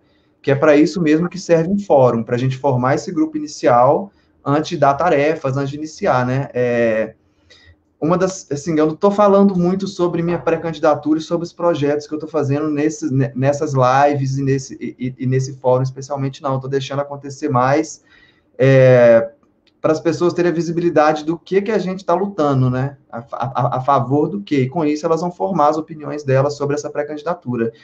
E uma das coisas que eu penso muito como projeto de governo é exatamente a organização da sociedade civil, né? Independente da administração pública, porque a administração pública já tentou de tudo, né? Ela existe constituída legalmente para ter essas secretarias, os conselhos inclusivos, tudo mais, só que, infelizmente, elas não conseguem fazer isso sem ter algo para incitar, né? Então, se não tiver um grupo ali atrás, correndo atrás, a prefeitura nunca vai montar um conselho de pessoas LGBT, né? Então, por exemplo, Neves, a causa animal em Neves sempre foi negligenciada, né? Inclusive pelas pessoas, pelos veterinários, pelas casas de ração da cidade, enfim, né? Sempre uma visão muito mercantilista das coisas. E eu montei, por exemplo, né? Eu não fiquei olhando, por exemplo, eu montei o primeiro grupo. Hoje, Amigos Sem Dono é um grupo que tem aí um grupo, né, de expressão por ser o primeiro grupo regulamentado de proteção animal, a primeira ONG de proteção animal de Ribeirão das Neves, né? Grande parte desse esforço também é da Roberta Sapori. A gente vai fazer uma live sobre a causa animal também, né? Porque foi justamente nessa época que eu tive o diagnóstico de HIV. Então, eu montei esse grupo, a gente fez reuniões, fizemos uma festa de inauguração, chamava Corrente do Bem de Ribeirão das Neves, e aí eu tive esse diagnóstico, eu fiquei muito mal na época, assim, eu não falava sobre isso, hoje eu tô falando de boa. E aí a Roberta assumiu o controle, né? Mas depois eu vi também que, tipo assim, eu recepcionei o Partido Rede, depois em Ribeirão das Neves, eu que montei a primeira cavalgada da missa sertaneja, que estava esquecida quando eu tinha 16 anos. Então eu vejo que essa característica de agregar, ela é minha mesmo, entendeu? E eu estou agregando aqui de novo nesse fórum, fazendo a minha parte. Então, o que eu tenho a dizer para o Blake, né, eu não conheço ele pessoalmente, queria conhecer, porque se tem um coordenador nacional e estadual de entidades em Neves, é uma pessoa que tem um potencial imenso de contribuir para que esses projetos tenham muito mais visibilidade e força, né? Então, convido ele, inclusive, para poder somar com a gente aqui e falar que a nossa parte a gente está fazendo, né? Que é lento mesmo, né? A gente está formando o primeiro grupo LGBT 17 anos depois que o primeiro governo progressista entrou no Brasil. Então, se as transformações sociais são lentas no Brasil, né? O Brasil é um país historicamente citado por isso, a escravidão aqui demorou a acabar mais que no mundo inteiro. Quando foi proibido o tráfico internacional, eles continuaram traficando negros, né? Escravos do norte para o sul e continuaram. Então, o termo lei para inglês ver foi feito para o Brasil, né? Por causa disso. Então, você vê que e Neves tem essa dificuldade de transformação social potencializada ao tamanho do Brasil, assim, né? Então, por isso que está atrasado, mas a gente está aqui, está em tempo ainda, e estamos nessa batalha. Eu quero aproveitar, já vou ligar aqui com a fala. Alguém quer, gente, comentar a fala dele? Eu posso colocar de novo aqui. A parte... Gleick, né? Então, as coisas vão acontecendo assim, devagarzinho mesmo. Eu lembro que acho que em 2010, se eu não me engano, o NU, né, o Núcleo de Direitos Humanos da Cidadania LGBT da UFMG, trouxe para Ribeirão das Neves uma discussão, uma capacitação para as escolas, para os professores, os pedagogos, sobre esse tema mesmo, essas questões temáticas, questão de gênero, né, as orientações, primeiro para capacitar quem capacita, né? E aí nós tentamos, como eu estava na educação, eu falei aqui, né, que eu estive dentro da administração pública de 2009 até 2016 e dentro da educação fazendo essas questões mesmo, trabalhando com programas e com projetos. A aceitação dos próprios professores foi muito pouco aqui em Neves. Então fizemos 3, 4, 5 encontros, aí a coisa parou. O ano passado eu fui convidada a apresentar um projeto, né, junto com o Neném de Justinópolis, né, para a gente poder fazer um projeto para poder tentar trazer a questão dessa discussão do cenário de Neves. Fizemos 2, 3 encontros, eu esbocei algum projeto que antes da parada gay seria interessante a gente fazer encontros, fóruns, seminário, observatório, conversar com a educação, com assistência, isso que você está fazendo, sabe, Breno, agora. Então, assim, a gente tenta, mas aí, por questões diversas, vai, né, parando. E é o que você se coloca, Breno. Você fez, você está fazendo. E se o Gleick quiser somar, venha conosco, né? Que a gente vai agregando até que a coisa toma corpo, de fato, e aí a gente consegue ter mais pessoas empenhadas, aí a gente chama a atenção do setor público, chama a atenção da sociedade, mas é assim, a gente não pode desistir. Olha quanto tempo, hein? Primeiro, lá em 2009, 2010, essa discussão, aí o ano passado teve encontros aqui, no governo da Daniela eu acho que tentou fazer também um conselho, não sei por que não foi para frente, mas é assim, a gente não pode desistir nunca, sabe? E temos que agregar conhecimentos, agregar experiência, agregar todas as formas positivas para a gente poder construir mesmo e já passou, né? Já passou da hora de Ribeirão das Neves, não está nesse cenário, não está nessa discussão da questão da LGBTQI+. E é gritante, era para ontem, né, essa necessidade, mas nós vamos conseguir. É preciso alguém começar, e já começamos. Começamos já. E eu, tipo assim, engraçado, né? Porque hoje eu tô no PT, né? E eu era da Rede. O primeiro partido que eu me filiei foi a Rede, 2016, que eu fui convidado a recepcionar esse partido Neves. E eu fui a alguns congressos assistir algumas falas da Marina, que eu achei muito pertinente, sabe? Dentro das críticas que eu tenho à pessoa dela hoje, depois do golpe especialmente, ela fala da institucionalização das conquistas, né? Então, assim, eu gostaria de ser visto como um idealizador só. Então, assim, você falando você fez, não, nós estamos fazendo, né? Que isso aqui está sendo a construção coletiva. Quem sou eu para chegar aqui sozinho e estar fazendo um debate riquíssimo desse, né? A gente já está aqui no 4º dia hoje, muita coisa legal já foi falada aqui, a gente tem esses registros, né, para a gente legitimar esse encontro aqui e partir para uma coisa maior depois. Então, é isso, assim, o Gleick até respondeu aqui, falando que ele não é de Neves, mas que a gente pode contar com ele, né, se conseguimos evoluir quando saímos do debate somente, irmos para o caso, então, legal, foi resolvido aí. Eu quero aproveitar aqui, a gente já tá assim, né, que eu falei, gente, a gente ficou preocupado, todo mundo ficou preocupado no começo, falando, Breno, manda o roteiro, que eu tô preocupado, que eu não vou conseguir falar, não sei o quê. Eu falei, gente, não preocupa não, que eu já vi que tem que pedir para parar, entendeu? Porque, né, é isso mesmo, a gente tá falando sobre a vida da gente, quando a gente fala sobre isso, toca a gente, né, a gente não tá falando de uma coisa qualquer, nossas experiências fortes, né, não são experiências de pessoas que passaram qualquer coisinha, né, o preconceito, a forma que ele é colocado dentro da gente é muito violência, com muita violência, né? Machucados mesmo que a gente fica, né? E eu quero aproveitar e pedir a Renatinha aqui, né? Tipo assim, Renatinha, qual a sua perspectiva, qual a perspectiva, a comunidade LGBT mesmo, né? Que você vê, assim, depois dessa conversa que a gente teve toda, assim, dentro desse atual cenário mesmo que a gente está vivendo, né? Que é marcado de retrocesso político-social, mas que também, né, a gente vê avanços, porque por mais que o retrocesso esteja acontecendo, a gente, por exemplo, com a organização desse grupo e vários outros que estão se formando nesse mesmo momento e que já existem, que já estão se fortalecendo. Então, a gente também tem, né, conquistas, né? Estão acontecendo retrocesso, mas a gente também está indo atrás.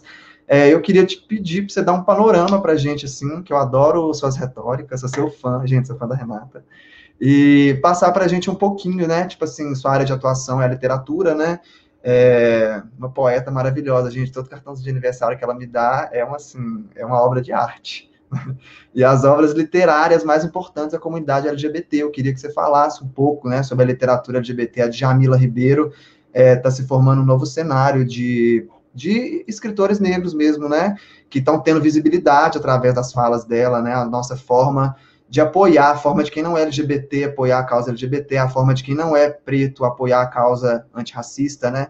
Como fazer isso? Quais são, né, as obras literárias referência, os autores que estão chegando aí? Você falou do João Willis, fala dos autores que já eram gays também, mas que ninguém fala sobre isso, né? Para a gente saber um pouquinho sobre a arte e a comunidade LGBT também, um recorte, assim, junto com o panorama de hoje. Tá, vou tentar. Bom, antes eu queria só pincelar uma coisa que a Ana falou e que me chamou a atenção. Na esfera de atuação, a arte ela tem que estar, né? A Ana falou dessa libertação que o maracatu trouxe para ela, né? Até porque o maracatu tem a ver com o corpo, né? Com o equilíbrio, com a musicalidade e o corpo como capaz de performar essa musicalidade e tal. Então, eu considero impossível qualquer processo de transformação sem a arte, né? Isso também é uma coisa que o governo Lula atuou muito, muito, né? Que ele defende até hoje com unhas e dentes. Todo projeto tem que ter arte. Os meus projetos sociais nas comunidades carentes, todos estão vinculados à arte. A arte é o campo que a gente tem, aí eu vou incluir a arte / literatura, né? Estou colocando literatura dentro desse campo aí de arte aí, para a gente se descobrir. Então, acho que isso é importante da gente pensar, você que vai começar uma nova gestão, pensar nisso, sabe, Breno? Eu acho que a grande sacada é essa, seja no âmbito educacional, do esporte e tal, mas arrumar um jeitinho de sempre fazer esse link com a arte. A arte é muito mais potencialmente educativa do que muita gente pode imaginar. O Lula, inclusive, ele, ao longo desde o Lula de 89 até o Lula eleito, né, com um governo que, na minha opinião, é exemplar, o melhor presidente, sem sombra de dúvida, do país, ele sempre também fez uma pesquisa muito séria da relação, onde tem arte, o índice de violência cai. Então, eu queria só comentar isso antes de te responder. E uma outra coisa que me chama muita atenção no debate, que a gente falou, mas muito en passant, eu fiquei com vontade de dizer, uma das coisas mais difíceis dessa minoria LGBT é que muitas vezes a gente não tem o apoio da família. Então, vamos pegar a questão do racismo. Muitas vezes o menino negro que sofre o racismo, ele vai chegar em casa, ele vai ter o acolhimento do pai negro, da mãe negra, né? Muitas vezes o pai negro e a mãe negra, inclusive, são determinantes para ele reforçar a sua identidade. Nós gays, não. Na grande maioria, os gays, eles apanham mais em casa. A gente não tem o acolhimento da estrutura familiar, por isso que no relato de cada um, todo o debate que você vai ver da questão gay, a gente vai falar de pai, de mãe, ou de quem cuida, né, da avó e tal. Por quê? Porque você não ter nessa estrutura familiar é mais difícil. Então, não é que eu estou querendo comparar as minorias, mas tentando trazer nessa analogia que é esse ponto ainda mais delicado da questão LGBT. Então, acho que a gente tem que pensar muito nisso, né, do acolhimento familiar. Naquele exemplo, por exemplo, que eu dei do aluno trans, eu tive uma escuta com a família foi atrás de mim, eu achei isso tão bonito, e o pai mudou a posição e acolheu esse menino. Então, assim, não tem como a gente distanciar, isso é uma coisa que você vai ter que quebrar o coco aí também como gestor. Mas beleza, tentando responder sua pergunta imensa, mas tentando fechar sem ocupar muito tempo, eu acho o seguinte, Breno, a gente está vivendo um paradoxo, né? Então, assim, a perspectiva que eu tenho é muito negativa, por um lado, porque eu não acho que o fundamentalismo religioso, ele é pouca coisa, né? Quando eu disse aquele exemplo da Damares, porque o fundamentalismo religioso ele já está muito instalado na bancada da Bíblia, no Congresso Nacional, né? Que atua de uma forma muito nefasta contra a comunidade LGBT. Mas ele está se miscuindo na esfera jurídica, o que eu acho muito problemático também. E ele está chegando nas escolas, gente, ele está chegando. A colocação da colega ali em relação a que o problema do trans muitas vezes está mais no pedagogo do que no aluno é muito verdadeiro. Os meninos em si não têm muito problema. E aí que é o paradoxo. Então, do ponto de vista estrutural, o nosso desafio é gigante, né? Por tudo que a gente está vivendo nesse desgoverno, com esse cunho de ódio, com esse cunho fascista. Agora, por outro lado, é o que você falou, como a gente já avançou muito, a gente não vai deixar, ninguém vai entrar para o armário de novo, né? Você, ao mesmo tempo que você tem esse discurso de ódio contra o LGBT, e eu não acho pouca coisa, João Willis está exilado, eu não acho isso pouca coisa, eu não acho pouca coisa a Marielle ter sido executada à luz do dia, né? Uma mulher negra, lésbica de favela, isso não é pouca coisa, a gente tem que sempre lembrar disso, mas, por outro lado, você tem Pablo Vittar como uma grande referência da meninada, você tem Lineker, né, trazendo um discurso que é urgente, né, então você tem ali, você hoje já tem mais parlamentares gays, então, ao mesmo tempo que a gente avançou muito, a gente incomodou muito nesse avanço. Eu acho que a grande dificuldade, a nossa sabedoria, vai ser ter que lidar com esse paradoxo. E é fogo dizer isso, a gente não pode deixar que eles nos calem, a gente tem que se arriscar. Tem que se arriscar, não tem jeito, né? O que você está fazendo é um risco. Porque, ao mesmo tempo que tem gente que nos acolhe, os amigos carinhosos, Renatinha, manda o link e tal, tem gente que passa a nos odiar simplesmente por sermos gays, né? E esse ódio é muito pesado no nosso dia a dia, no nosso cotidiano, né? Então, acho que não sei se eu estou conseguindo te responder, mas a perspectiva, infelizmente, eu queria dizer uma coisa mais otimista, mas eu acho que é uma perspectiva de resistência e, claro, a gente aprender com o que foi sucesso. Por isso eu citei aqui o governo Lula, essa atuação da arte. Está funcionando nesse âmbito? Vamos batalhar mais isso. Tem que ter mais arte nas escolas de periferia, gente. Não tem como. Isso é o grande... É óbvio até demais, né? Mas também há toda uma contraprodução, né? Os meus projetos, por exemplo, de levar o maracatu nas escolas, você sabe disso, Breno, como foram censurados, né? Como que às vezes um projeto simples é censurado, as pessoas arrumam as desculpas mais estapafúrdias para censurar essa libertação. E você que esteve lá numa das escolas onde eu trabalho, não é lindo o olhinho brilhando dos alunos? Eles não se descobriram ali, né? Muitos dos alunos hoje tocam AB comigo, outro levou o próprio pai para o maracatu, né? As relações familiares, essa é uma das coisas que mais me emocionou. O maracatu conseguiu mudar relações familiares de alunos meus, né? E aí, no entanto, no ano seguinte é censurado. Você acha que isso vai me calar? Não, vou tentar de novo. Então, acho que é um processo difícil, penoso e de resistência. Ah, e você falou dos autores, perdão, já ia esquecer. Falar rapidinho, assim, de 2 clássicos. Guimarães Rosa, não estou dizendo o autor Guimarães Rosa, mas o grande livro dele, né, Grande Sertão Veredas, que a crítica ficou anos querendo fingir que não era um livro homoafetivo. Pelo amor de Deus, Reobaldo passa quase 500 páginas apaixonado por Diadorim, que ele achava ser um homem, né? O Guimarães teve essa sacada de brincar com isso de um jeito muito genial. E um caso que eu acho curiosíssimo, que é do Mário de Andrade.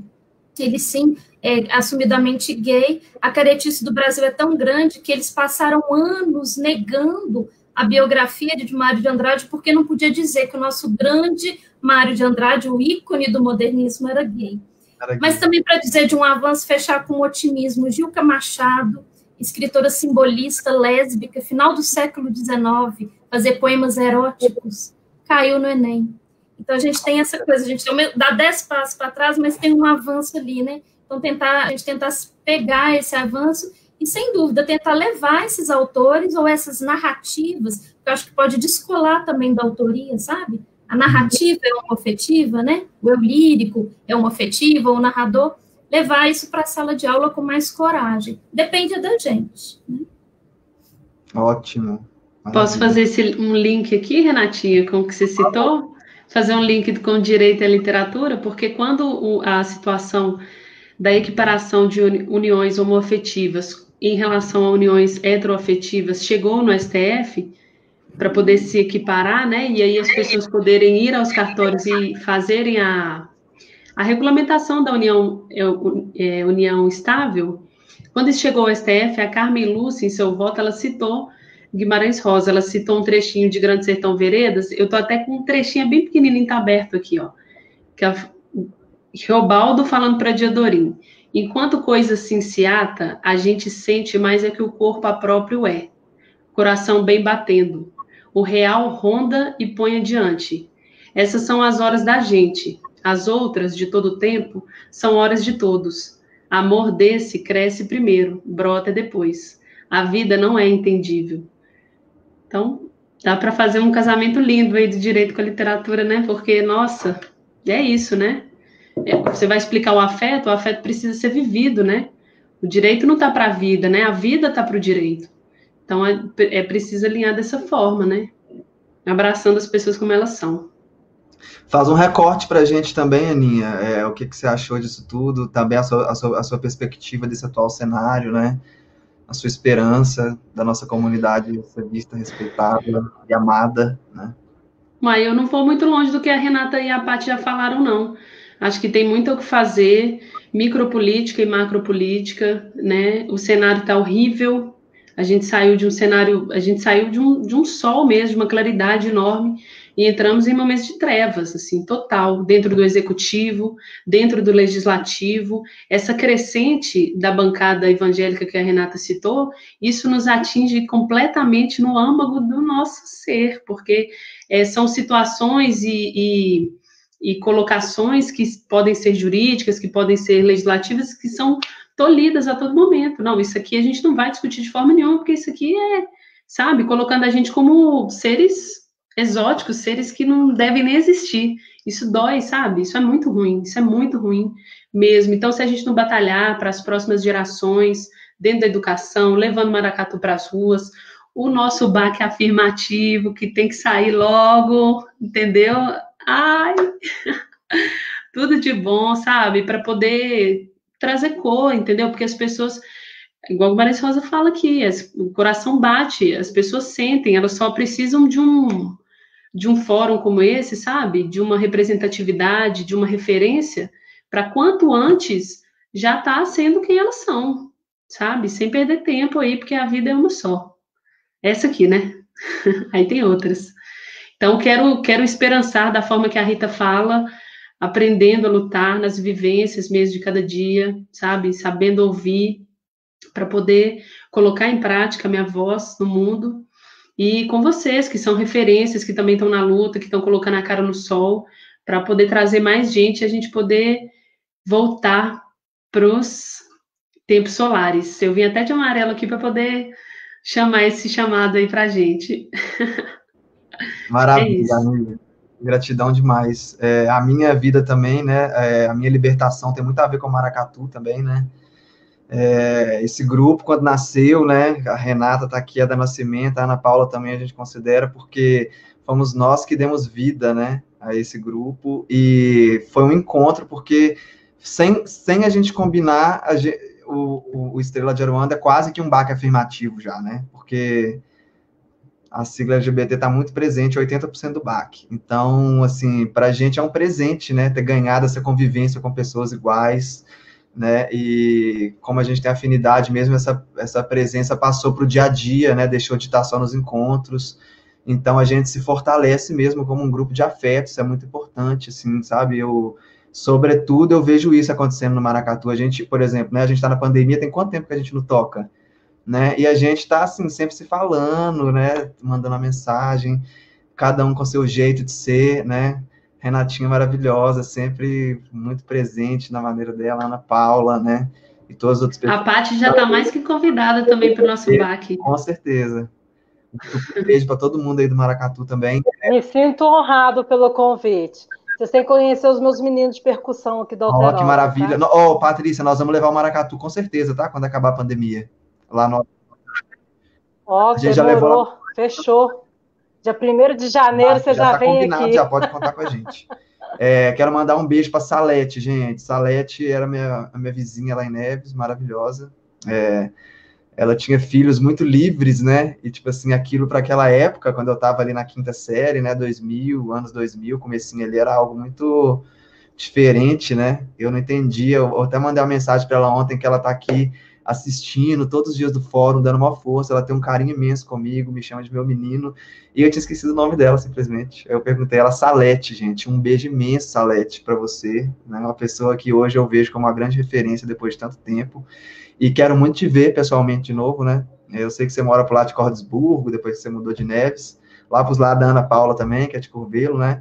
E ela falou aqui que vê muito vizinha ao deparar com tantos casais gays adotando crianças, formando famílias, sofrido, mas encantador.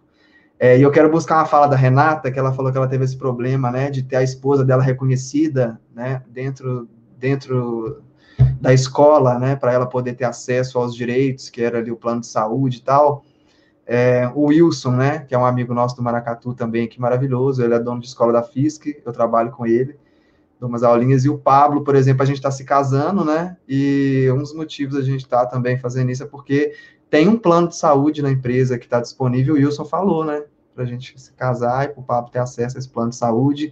Então, é a esperança também, né, porque tem tanta gente escrota aí que por mera arbitrariedade e liberalidade não quer, né, não quer praticar um direito que as pessoas têm, né, então eles negam o direito, na verdade, a gente. E aí é isso, né? O cenário está mudando, a gente também está aberto para ter filhos, né? Eu acho que assim, eu já estou com 31 anos, eu estou, tipo assim, explodindo de amor, quero muito ter essa experiência também para me curar, né? Eu tenho um carinho imenso por criança, sempre tive, por criança e idoso. Então, acho que vai ser muito bom canalizar, assim, né? A gente quer pegar uma criança mais já, assim, né? Não tão novinha, porque tem cuidados maternos que são muito primários ali, né? Algo muito ligado à figura da mulher mesmo, o próprio fato de amamentar. Mas é isso aí, a gente também quer, né? Então, é muito desafiador. A gente tem medo quando pensa nisso. Eu, particularmente, fico tipo assim, nossa, meu Deus, que medo. Tem um filho, o povo ataca tanto, mas é isso, né? A luta, a resistência é essa. Paty, deixa sua mensagem pra gente também. Que o amor vence tudo, Breno. O medo faz parte. Mas você arrisca, você vai gostar. A mensagem é de esperança, né? Eu sempre penso comigo que depois de uma grande tempestade, o sol nasce cada vez com mais força. O seu amarelo, Ana, combina com o meu azul. Eva, somos um. Obrigada, Breno, pelo convite, tá? E as pessoas que estão, né, nos acompanhando com todo carinho de participação. É isso, gente. Eu acho que o amor, respeito, a E gente principalmente vai colocar a cara no valendo. sol, né, gente? Que é o mais necessário. Sem dúvida, com Eu acho que na protetor. hora que Mas todo mundo vamos lá. colocar a cara no sol, o planeta Terra vai virar uma bandeira LGBT. Se todo mundo estiver colocando de coração. O mundo é gay, as pessoas só têm medo de admitir. Quando admitir, vão se sentir mais felizes. Vergonha do nosso lado feminino, do nosso lado masculino, tudo é soma pra gente, né? Força na nossa personalidade, na nossa identidade. Então é isso, vamos fazer aqui a funçãozinha que a gente está fazendo todo dia para tirar um print, que depois eu vou fazer uma montagem super legal. Gente, já deu. Vou fazer em cima aqui do... Gratidão demais, mais uma vez, a todos vocês. Falou. Amei aqui esse dia de hoje, super especial, né?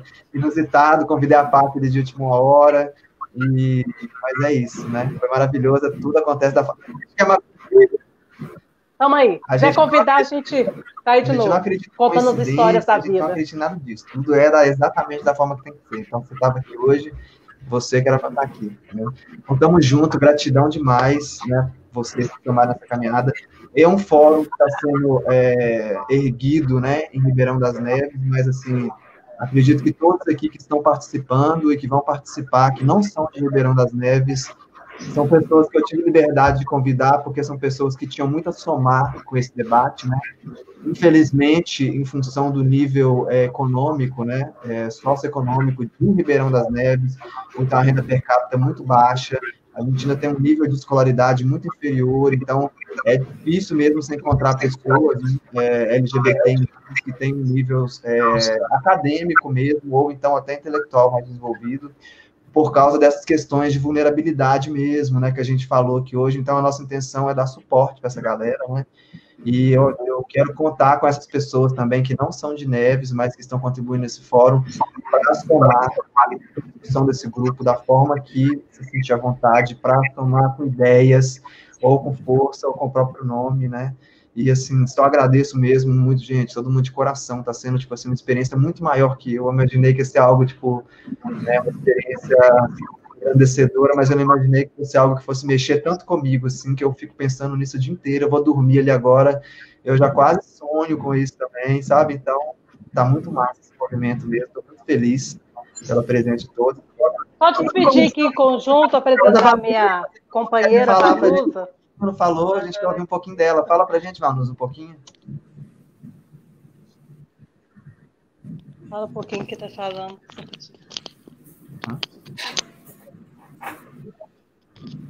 Oi, boa noite.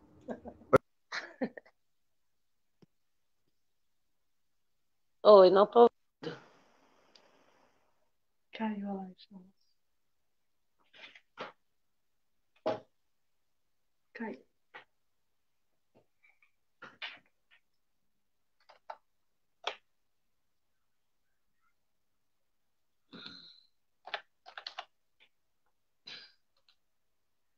Aqui, vocês estão ouvindo agora?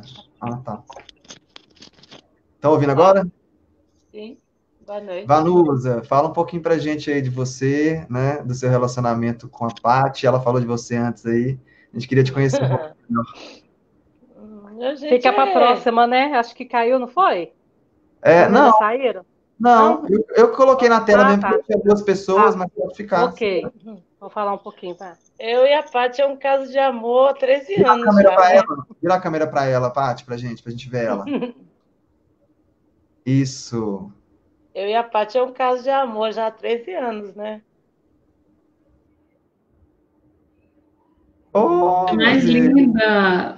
Caiu. Ai, O que caiu. aconteceu? Ah, é isso, amiga. Eu acho que eu vou me despedir, porque também a gente já fechou o tempo, que é 10 horas, né? Sim. Então, Quem sabe vamos você chama ela de novo amanhã? Não, a gente vai fazer uma próxima tomada. Eu não sei como que vai ser o próximo, se vai ser uma convenção, um fórum mesmo, porque tiveram muitas pessoas que iriam participar, mas em função de outras razões não puderam, né?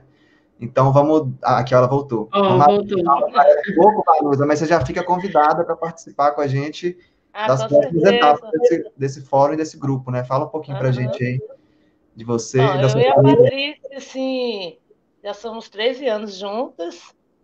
Eu tenho os meus filhos que ela praticamente adotou como filhos dela, né?